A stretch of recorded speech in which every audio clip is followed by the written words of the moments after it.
Bonjour à tous et bienvenue sur boursicoté.com pour cette nouvelle analyse technique Forex, matières premières et crypto-monnaies avec une paire de devises euro-dollar qui casse ici cette zone des 1,0850 qui revient chercher ici une ancienne résistance 1,0890. On a résisté donc sous cette zone, c'est pour ça d'ailleurs que c'est une résistance.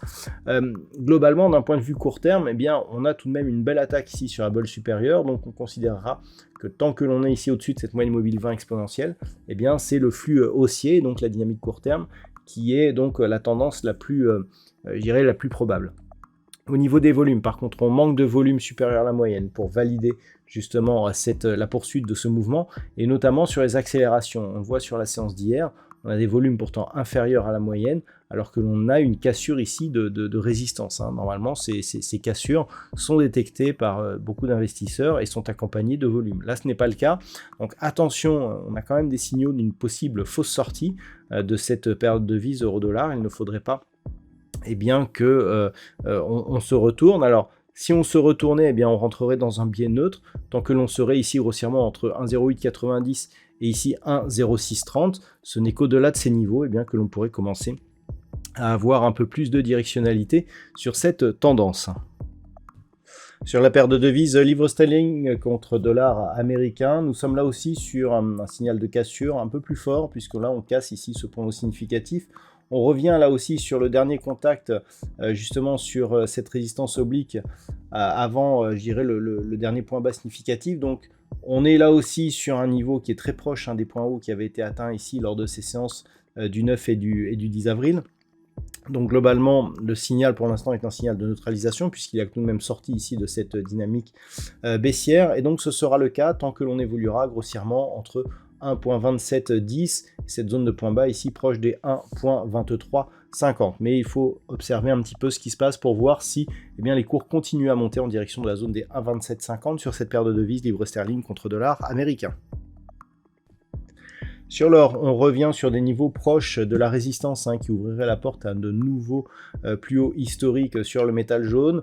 Hier, on a eu une poussée haussière, des volumes légèrement supérieurs à la moyenne, ce qui est plutôt bon pour la conviction. Et on reste au contact de la bolle supérieure aujourd'hui. Donc globalement, ça reste plutôt haussier, mais il faudrait confirmer ici par une cassure de la zone des 2418 points pour vraiment valider la reprise du mouvement haussier. Pour l'instant, on est toujours dans cette dynamique de consolidation horizontale avec un petit biais positif de préférence. Au niveau du WTI, on se stabilise là aussi sous la zone des 80,50 $ le baril. On a, après le contact ici que l'on a eu avec la bande de Bollinger inférieure, une moyenne mobile 20 exponentielle qui agit comme résistance. C'est assez visible sur la séance du jour. Donc globalement, c'est toujours une tendance qui est baissière. Une rupture éventuelle de la zone des 76,30 validerait la poursuite de cette dynamique avec comme prochain objectif la zone des 74 $ le baril. Il faudrait repasser au-delà des 80,50 pour sortir de cette dynamique baissière. Et enfin, au niveau du Bitcoin, rien ne bouge. On reste ici au-dessus de la zone des 61 000 $ pour un Bitcoin. Toujours avec cette résistance ici à 68 800 $ pour un Bitcoin. Donc là aussi, c'est neutre. On a eu une cassure ici de la dynamique, mais sans l'inscription d'une impulsion baissière forte. Tant que l'on était ici sous la moyenne mobile 20 exponentielle, on avait justement cette impression que la baisse pourrait reprendre. Mais le fait que l'on ait cassé ici cette moyenne mobile et qu'on évolue durablement au-dessus de celle-ci désormais, nous neutralise un petit peu justement ce risque et nous met dans un biais totalement neutralisé. Donc ce qui pourrait changer, c'est une rupture des 68 800 qui ouvrirait la porte à de nouveaux plus hauts historiques sur le Bitcoin, ou une cassure des 61 000 qui ferait réapparaître les risques d'une phase de consolidation plus profonde. Voilà donc ce que l'on peut dire sur l'analyse technique de ces principaux actifs de marché. Je vous souhaite de passer une très bonne soirée. On se retrouve dès demain pour d'autres analyses techniques, toujours sur le site boursicoté.com.